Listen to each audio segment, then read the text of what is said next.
श्रीमद्भागवत तृतीय स्कंद त्रयोविंशोऽध्याय।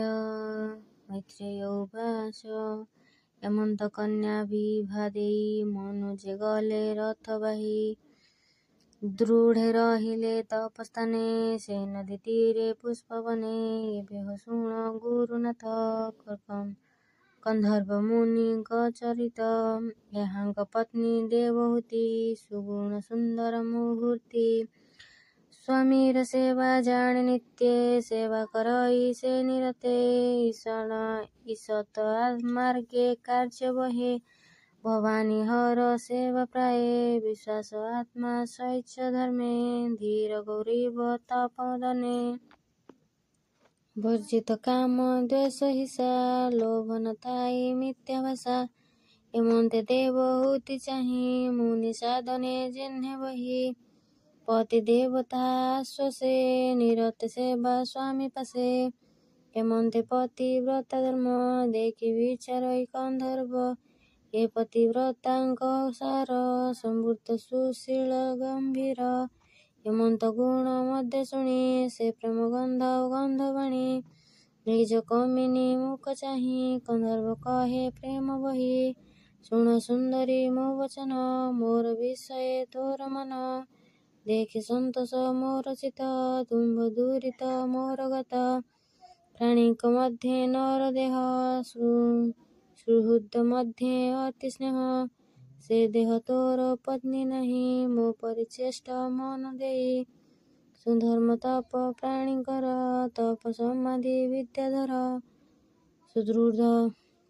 ସୁହୃଦ କର୍ମ ଆତ୍ମା ଧ୍ୟାନେ ଜୀବକ ହଇ ତତ୍ତ୍ୱ ଜ୍ଞାନେ। ସେ ଧର୍ମ ଗୋବିନ୍ଦ ପ୍ରସାଦେ ମୁଁ ଯେବେ ସାଧିଲି ନିରାପଦେ। ଏ ସର୍ବ ତୋହର ସୁସାଧୁ ତୁ ଏବେ ଭୁଞ୍ଜ ବିଷ୍ଣୁପଦ। ଅଧିକ ଗୁଣ କେବା କହି ସର୍ବ ସମ୍ପଦ ଯେଣୁ ପାଇ। ସେ ହରି ଚରଣ ପଙ୍କଜେ ନିର୍ମଳ ଚିତ୍ତେ ଯେବା ଭଜେ। ଏମନ୍ତେ କନ୍ଧର୍ବ ବଚନେ ସେ ଦେବହୂତି ତୋ ସମନେ।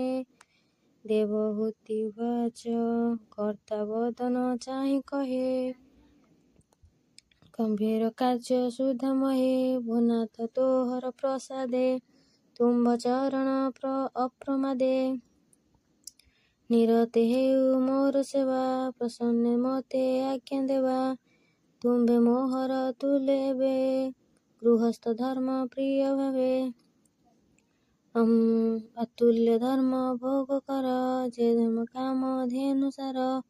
ଏମନ୍ତେ ପତ୍ନୀର ବଚନ କନ୍ଧର୍ବ ପୁଣି ଶୁଣି ତୋ ସମନ। ମୈତ୍ରେୟ ଉବାଚ ପ୍ରିୟ କଳତ୍ର ମନ ଜାଣି ଚିତ୍ରେ ବିଚାତେ ବିପ୍ରମଣି। ବିଶ୍ୱକର୍ମାକୁ ମନେ ସ୍ମରି ବିରାନ ତପ ବଳେ କରି। ଜହ୍ନି କଳ୍ପିତ ବସୁପୁତ୍ର ଅଶେଷ କର୍ମେ ସେ ନିବୃତ। ସକଳ ଋତୁ ପୁଷ୍ପ ଫଳ ମିଳେ ନିର୍ମିତ ସ୍ତମ୍ଭ ସ୍ଥୂଳ। ସୁଗନ୍ଧ ପୁଷ୍ପ ମାଳା ମାଳା ଯେ ରଥେ ଲମ୍ବେ ପୂର୍ଣ୍ଣ ହେଲା। ଗଭୀର ଭୃଙ୍ଗ ନାଦ ସୋହେ ପାଟ ପ୍ରସନ୍ନ ମନ ମୋହେ। ଉପରେ ରତ୍ନ ନୀଳମଣି ବିରାଜେ ରବି ତେଜସ୍ୱିନୀ। ସେ ରଥେ ସୁବର୍ଣ୍ଣ ପଲ୍ଲଙ୍କ ରଙ୍ଗେ ବିରାଜେ ସେ ତ୍ରିଲୋକ। ବିଶ୍ୱକର୍ମାର ଶିଳ୍ପୀ ପଣ ସେ ରଥେ ଦେଲେ ପୁଣ ପୁଣ। ମହାମର୍କତ ସ୍ତମ୍ଭ ଜହ୍ନି ବିଦ୍ରୁମ ବେଦୀ ବିରାଜଇ। ଯେ ଦ୍ୱାର ବିଦ୍ରୁମ ଶଙ୍କୁଳା ହୀରା କଟାଟ ଜହ୍ନି କିଳା। ବାମେ ଦକ୍ଷିଣେ ପୂର୍ଣ୍ଣ କୁମ୍ଭେ ଲାଗିଛି ଅଷ୍ଟ ରତ୍ନ ଖମ୍ବେ। ସ୍ନେହ ସଂସାର କବଚ ମତ ପଦ କରନ୍ତି ନାନା ମତ। ବିମାନ ଶିଖେ ଜ୍ୱାଳା ବନ୍ଧେ ଶୁଦ୍ଧ ସ୍ୱଭାବେ ଦୀପ ଗନ୍ଧେ। ବିରାଜ ସ୍ଥାନ ସୁରଗଣ ସୁବର୍ଣ୍ଣ ନିର୍ମଳ ପ୍ରମାଣ। ନାନାଦି ଶୋଭା ସ୍ଥାନ ସୋହେ ଦେଖି ଦେବଙ୍କ ମନ ମୋହେ। ଯେ ଦ୍ୱାର ବିଦ୍ରୁମ ଶଙ୍କୁଳା ହୀରା କବାଟ ଜହ୍ନି କଳା। ବାମେ ଦକ୍ଷିଣେ ପୂର୍ଣ୍ଣ କୁମ୍ଭେ ଲାଗିଛି ଅଷ୍ଟ ରତ୍ନ ଖମ୍ବେ। ଶ୍ଵେତହଂସ କବଚ ମତ ପଦ କରନ୍ତି ନାନା ମତ। ବିମାନ ଶିଖେ ଜ୍ୱାଳ ବନ୍ଧେ ଶୁଦ୍ଧ ସ୍ୱଭାବେ ଦୀପ ଗନ୍ଧେ। ବିରାଟ ସ୍ଥାନ ସୁରଗଣ ସୁବର୍ଣ୍ଣ ନିର୍ମିତ ପ୍ରମାଣ। ନାନାଦି ଶୋଭା ସ୍ଥାନ ସୋହେ ଦେଖି ଦେବଙ୍କ ମନ ମୋହେ। ଏମନ୍ତେ ବିଷ୍ଣୁ ପୁର ଚାହିଁ ତୋଷଣ ଲଭେ ନେତ୍ର ଦୁଇ। ନାନା ବିଚିତ୍ର କାନ୍ଥ ଭୀତି ଦେଖି ସନ୍ତୋଷ ଦେବହୃତି। ଗନ୍ଧର୍ବ ମୁନି ପତ୍ନୀ ଚାହିଁ ଅମୃତ ବଚନ କହି। ସେ ସର୍ବ ପ୍ରାଣୀ ହିତ ଜାଣେ ତପ ସମାଧି ବିଦ୍ୟ ଗୁଣେ। ସୁନ୍ଦରୀ ଶୁଣ ମୋ ବଚନ ଏ ତୀର୍ଥେ ତୋ ସେ କର ସ୍ନାନ। ଏ ରଥେ ସୁଖେ ବିଜେ କର ଚିତେ ଗୋବିନ୍ଦ ପାଦ ସ୍ମର। ସୁଖ ନିର୍ମିତ ତୀର୍ଥ ଏହି ପ୍ରାଣୀଙ୍କ ଶୁଭ ଫଳ ଦେଇ। ଏମନ୍ତେ ସ୍ୱାମୀର ବଚନେ ସେ ବେଦ ହୃତି ଶୁଦ୍ଧ ମନେ। ବିରଜ ବସ୍ତ୍ର ପରିଧାନ ହୃଦେ ଆଚ୍ଛାଦି ତୁଙ୍ଗ ସ୍ତନ। ଶିରେ ଶୋଭିତ ଜଟା ବେଣୀ ସୁଗନ୍ଧ ଗନ୍ଧ ଲେପେ ଆଣି। ପଶିଲା ସରସ୍ୱତୀ ନୀରେ ଯେ ନୀରେ ସର୍ବ ପାପ ହରେ। ତକ୍ଷଣେ ସରୋବର ଜଳେ ସହସ୍ର କନ୍ୟା ଏକ ମିଳେ। ଉଠିଲେ ବିଦ୍ୟ ରୂପ ଧରି ଜୟ ଶବ୍ଦ ମୁଖ୍ୟ ଭରି। ରୂପେ କି ଦେବା ପଟାନ୍ତର ମୋହନ୍ତି ବ୍ରହ୍ମା ଶିବ ସୁର। କିଶୋର ବୟସେ ଆନନ୍ଦ ବାସନ୍ତି ନୀଳ ଉତ୍ପନ୍ନ ଗନ୍ଧ। କନ୍ୟାଏ ଉଠି ଜଳ ତଟେ ସେ ଦେବହୂତିର ନିକଟେ। କପୋଳ ଦେଇ ବେନିକର ସ୍ୱଭାବେ କହନ୍ତି ମଧୁର। ଆମ୍ଭେ ତୋହର ଦାସୀଗଣ ସେବିହୁ ତୋହର ଚରଣ।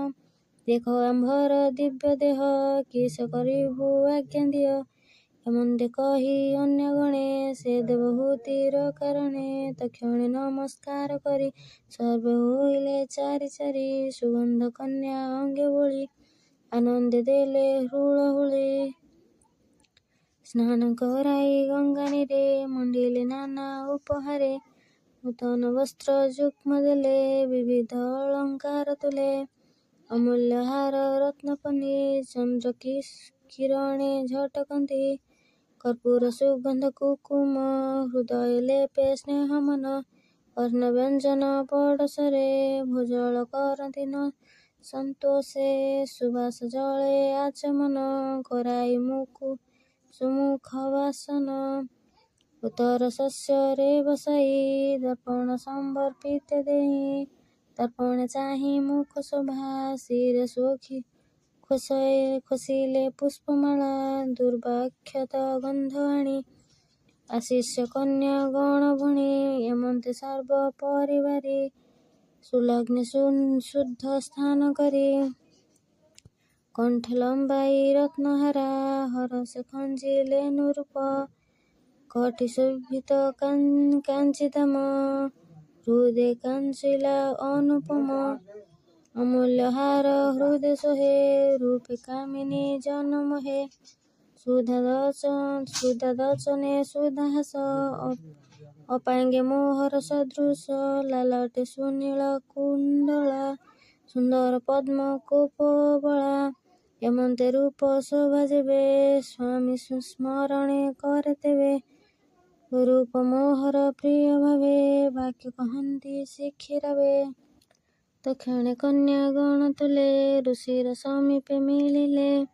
ସ୍ୱାମୀର ଯୋଗ ଗାତ୍ର ଦେଖି ସତ୍ୟ ଶୌଚ ଅଧୋମୁଖୀ। ସଂଶୟ ଗତି ତାର ମନେ ମୁନି ଜାଣିଲେ ଯୋଗ ଧ୍ୟାନେ। ତକ୍ଷଣ ଧରି କନ୍ୟା ହସ୍ତ ମୁନି ଆରୋହୀ ଦିବ୍ୟ ରଥ। ସହସ୍ର ନାରୀ ଗଣ ମଧ୍ୟେ ଊର୍ଦ୍ଧ୍ୱେ ଗମନ ବିଷ୍ଣୁ ପାଦେ। ସ୍ୱର୍ଗ ଦେଖନ୍ତି ସୁର ଦେବ କି ପଟାନ୍ତର ଆମ୍ଭେ ଦେବା। କେମନ୍ତେ ତାରା ଗଣ ମଧ୍ୟେ ଚନ୍ଦ୍ର ବିରାଜେ ଶୂନ୍ୟ ଊର୍ଦ୍ଧ୍ୱେ। ଦେଖନ୍ତି ଦଶ ଦିଗପାଳ ବିମାନ ପନ୍ତି ଅନ୍ତରାଳ। ଗିରି ପର୍ବତ ଘୋର ବନେ ସିଦ୍ଧ କିର୍ଣ୍ଣିର କ୍ରିୟା ସ୍ଥାନେ। ପୁଷ୍ପ କାନନ ଅଧିଦେଶେ କାମ ବିମାନ କି ପ୍ରକାଶେ। ଉଦାର ଚିତ୍ତ ପ୍ରାଣୀଙ୍କର କି ଅବା ସମ୍ପଦ ଗୋଚର। ହେମନ୍ତେ ଦେଶ ଦିଗ ଭ୍ରମି ପ୍ରଥିବ ପ୍ରାୟ ପଥଶ୍ରମୀ। ଶୁଣି ମିଳିଲେ ନିଜ ଘରେ ଗୃହସ୍ଥ ଧର୍ମର ବ୍ୟବହାରେ। ସେ ମୁନି ତପେ ଅନର୍ଗଳା ଆତ୍ମାକୁ ନବ ରୂପ କଳା। ପତ୍ନୀ ସଂଯୋଗ କହୁ କାମୀ ଅନେକ ସମ୍ବସ୍ତର ରମି। କେବେ ହିଁ କାମ ନ ପୁରିଲା ମୁହୂର୍ତ୍ତେ ପ୍ରାୟ ଦିନ ଗଲା। ଏମନ୍ତେ ଯୋଗ ଅନୁଭବେ ରମିଲା ଦମ୍ପତି ଭୂ ସ୍ୱଭାବେ। ସତେ ବରଷ ବେଦ ମତେ ଶୁଚିଲେ ରମିଲେ ନିଶ୍ଚିନ୍ତେ। ସେ ଦେବହୂତି ଗର୍ଭଗତେ ଗର୍ଭ ଧରିଲା ଶୁଭ ରାତ୍ରେ। ନବକୁମାରୀ ଉପୁଜିଲା ଶୁଭ ମଙ୍ଗଳ ଲଗ୍ନ ହେଲା। ଏମନ୍ତେ ନବ କନ୍ୟା ଚାହିଁ ସେ ଦେବହୂତି ବିଚାରଇ। ଏ କି ଅଦ୍ଭୁତ ଗର୍ଭ ମୋର ଦୈବ କର୍ମ କଳିଆର। ଏମନ୍ତେ ମୁନି ପାଶେ ଯାଇ ରହିଲା ଅଧମୁଖ ହୋଇ। ଅଶ୍ରୁ ପରିପୂର୍ଣ୍ଣ ଲୋଚନେ ପତି ସନ୍ନିଧେ ଦୁଃଖ ମନେ। ଦେବହୂତି ଉବାଚ ଭୂନାଥ ତୁମ୍ଭର ପ୍ରସାଦେ ସକଳ ଦୁଃଖରୁ ଆନନ୍ଦେ। ତରଇ ତୁମ୍ଭ ପାଦେ ଧାଇ ମୋହର ଚିତ୍ତେ ଅନ୍ୟ ନାହିଁ। ଏବେ ମୁଁ କନ୍ୟା ଜନ୍ମ ଦେଖି ହୋଇଲି ମନ ଦୁଃଖେ ଦୁଃଖୀ। ସେବଇ ଚରଣେ ତୁମ୍ଭର ମୋର ମନ ଦୁଃଖ ହର। ପୁତ୍ର ନୋହିଲା ମୋର ଗର୍ଭେ ଏଣୁ ମୋ ମନ ଦୁଃଖ ଭାବେ। ଏବେ ହୋଇଲା ନବ ନାରୀ ଏ ଅନୁରୂପେ ବର ବରି। ବିବାହ ଦିଅ ମୋ ସମ୍ମୁଖ ମୋ ମନ ନ ଲଭୁ ଏ ଦୁଃଖ। ତୁମ୍ଭେ ଯେ ପର କରିଗଲେ ମୋ ମନ ନର ହୋଇ ଭଲେ। ମୁଁ ଏବେ କାଳ ତୁମ୍ଭ ତୁଲେ ବଢ଼ିଲେ ନାନା ଭୋଗ ବଳେ। ଇନ୍ଦ୍ରିୟ ଅର୍ଥରେ ଲାଳସ ବଞ୍ଚିଲି ଅନେକ ବରଷ। ତୁମ୍ଭର ଅଙ୍ଗ ସଙ୍ଗ ମିଳେ ଏ ଜନ୍ମ ଗଲା ମୋର ହେଳେ। ଏ କର୍ମଭୂମି ମଧ୍ୟ ମୁହିଁ ଉତ୍ତମ କୂଳେ ଜନ୍ମ ହୋଇ। ଆରମ୍ଭ ଗତି ନ ଜାଣଇ ଏ ଦୁଃଖ ମୁଁ ଜାଣଇ। ତୁମ୍ଭର ସଙ୍ଗେ ସଙ୍ଗେ କରି ହରି ଭଜନ ମୁଁ ପାଶୋରି। ଏକାନ୍ତ ମୋତେ ଦୟା କର ଏ ଭବ ସାଗର ଉଦ୍ଧାର। ଭୟ ନିବାରି ମୋର ଚିତ ଏ ମାୟା ତିରି ବିଜେମନ୍ତ। ବିଷୟ ବାଳା ଯାର ସଙ୍ଗ ଆବୋରି ସଂସାର ତରଙ୍ଗ। ତାର ନିସ୍ତାର ଆଉ ନାହିଁ କର୍ମର ବନ୍ଧନ ବୁଡ଼ଇ ସଂସାର ସାଗରେ। ସେ ଭ୍ରମ ଅଶେଷ ଭାବରେ ଏ ଭାବେ ଜାଣି ଯାର ମନ ବିଷ୍ଣୁ ଭଜନେ ଅବଧାନ। ସେ ଜୀବ ଆତ୍ମାକୁ ଉଦ୍ଧାରେ ନ ବୁଡ଼େ ସଂସାର ସାଗରେ। ଯେ ବା ଭଜନ୍ତି କାମ ଧର୍ମେ ହରି ନ ଭଜି ଆତ୍ମରାମେ। ସୁପୁଣ୍ୟ ତୀର୍ଥେ ସେ ନ ଗଲେ ସେ ପ୍ରାଣୀ ଜୀବ ଧାଇଁ ମରେ। ମୁଁ ଇନ୍ଦ୍ରିୟ ଭୋଗ ବଳେ ବଞ୍ଚିଲେ ବିଷ୍ଣୁ ମାୟା ବଳେ। ତୁ ତୁମ୍ଭ ପାଦ ସେବା କରି ମୋକ୍ଷ ହୋଇଲି ଅଧିକାରୀ। ଏବେ ଉପାୟ କହ ମତେ ଏ ମାୟା ତିରି ବିକ୍ଷମନ୍ତେ। ଏମନ୍ତ ଗନ୍ଧର୍ବ ସମ୍ମୁଖେ ସେ ଦେବହୂତି ମନ ଦୁଃଖେ। ଯେତେ କହିଲେ ମନ ତୋଷେ ସୁଜନ ଜନ ଏଣେ ରସେ।